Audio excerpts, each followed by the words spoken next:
At this point, Tank Davis he's at a nexus where he's going to be remembered as a legend, as somebody who came off a long layoff, who got out of legal trouble and just came back knocking dudes out, or he's going to be one of those what if stories. But he's at a nexus point where the next 2 years is going to determine how people view him, because now people are at the point where it's like, okay, in my opinion, he lost to Lamont Roach. I scored that fight 8-4.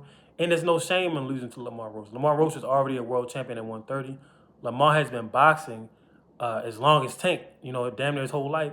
And they have history in the amateurs. So there's no shame in losing to another great combatant.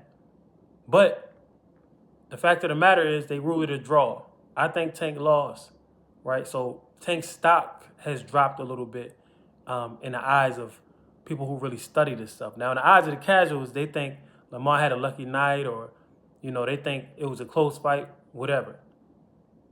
But now here we are. Tank hasn't fought since then. We know about the legal troubles and stuff like that.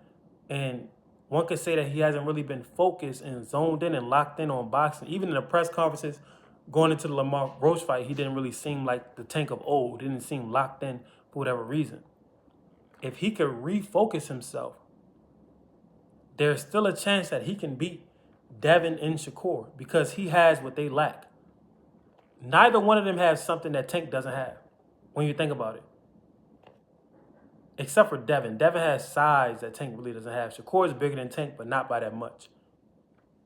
But Devin has size, and size does pose a threat to Tank. That's why Lamont had so much success against Tank. Lamont was visually bigger than Tank, like on some muscular type stuff. Lamont got that running back, NFL running back type of build, but he's a boxer.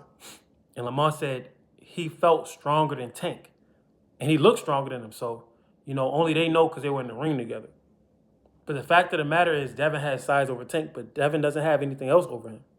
Tank's IQ is just as high as Devin and Shakur's. Now, I will say this.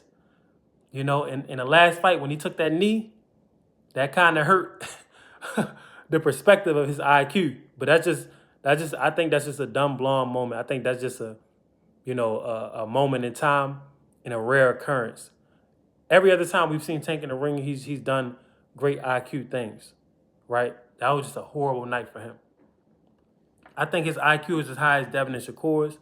His feet is as fast as Devin and Shakur's, if not faster. His hands are faster than Devin's.